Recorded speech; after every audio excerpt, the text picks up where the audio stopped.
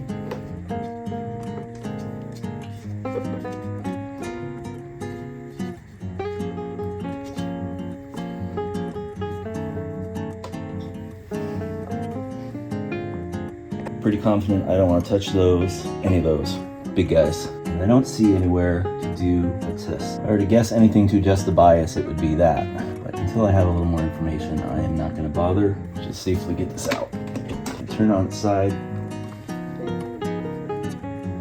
Here's a look at the inside. I'm going to investigate for a minute and turn off the camera. Okay, I've got this all wonky and sideways, but there is the hole for the fuse holder and fuse. But I really don't see what the purpose of it is. Again, not my area of expertise, if I have an area of expertise. Okay, if I were to guess, I would say the fuse has been bypassed here with this electrical tape. Now, I don't know how that affects it, if that is the case. I'm gonna have to do a little research on that. I would assume it'd be better to have the fuse in there, but we'll see. I'll be back. Okay, after some careful deliberation with myself, I've decided to go with the old adage, if it ain't broke, don't fix it, because I know the amp was working. I don't know, it doesn't seem to be any problems by the fuse not being bypassed or whatever, so the tubes look nice. I know the amp works, so let's just try it from here. I don't want to further cause any damage, especially when I don't know. Let's get back together and see how it sounds. I did find a little piece, came out of there, which I don't know what that does or where it came from. Doesn't look too important. I'll figure that out later if it creates a problem. But for now, buying the fuses and all those fuse holders was a waste of money. Oh, and by the way, these side screws had nothing to do with it. Get some leverage on there. It's a real tight fit on this. Did mess up the skin a bit, getting that in. A very specialized tool. That was the crunching I heard earlier. Still not lining up right. I'm gonna take a lunch break. I'm hungry. All right, as it turns out, this little piece was important. This is what's connecting to the chassis. So, I pull it back out, put this back on, get it all connected up. I'm not hangry anymore, I had some lunch, but I'm just gonna do this off camera and get it put back together. All right, I've recovered from that debacle. It's all put back together, and I have to say, looking pretty good. I mean, it's a 50-year-old amp, looks good, tubes are good. I guess now we plug it in and see how it sounds. Fingers crossed. All right, so I have been messing with this for a bit, so still trying to figure out how it all interacts. The inputs, we have normal, series, parallel, and effects. Obviously the normal is here and the effects are here. I don't know where the preamp plays into it in the tubes, but so far the best sound I'm getting is from normal, but then I lose the ability to put on the reverb and all that. But I want to try to play this without any pedals and just get a nice distortion sound. I think I can do that just on the normal channel. I'm getting a lot of pop and kind of signal interference over here too. I don't know if that has to do with the fuse not being there, but that's something I'm gonna look into for the future. Just gotta learn a little bit more about that. So far, this thing cranks. I mean, I can't turn my volume past 2 on my guitar. And it's weird that there's no volume either. It's kind of like you gotta mess with the pre-gain and post-gain. I feel like I got a nice distorted sound, which is what I was looking for. So let's give it a try.